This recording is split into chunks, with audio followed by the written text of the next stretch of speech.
Wala umanong nakikitang rason si Senador Ronald Bato de la Rosa para pigilan ang pagbibigay ng karagdagang pondo sa Office of the Vice President matapos matapisan ang budget nito sa inaprobahang General Appropriations Bill ng Kamara.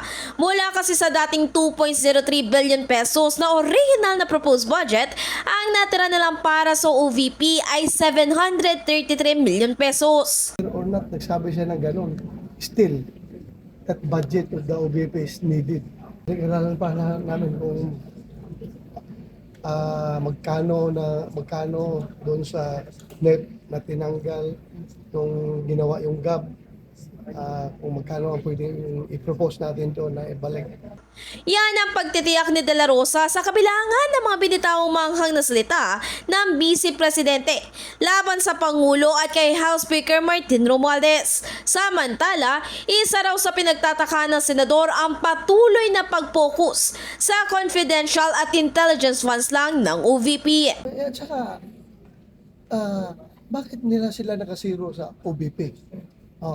Gaano kalaki ang confidential fund ng Office of the President? Bakit hindi nila imbestigahan yun? Yung House, yung Senate, gaano kalaki kung meron man? Kung patas. Bakit hindi imbestigahan? Lahat ng ahensya na merong ganong klase item sa kanilang budget, dapat imbestigahan natin. Bakit nakatutok lang doon?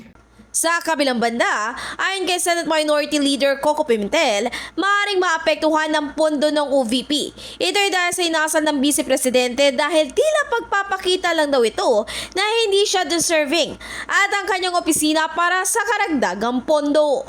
In the heart of changing lives, ito si Brigada Ann Cortaz ng 105.1 Brigada News FM Manila, The Music and News Authority.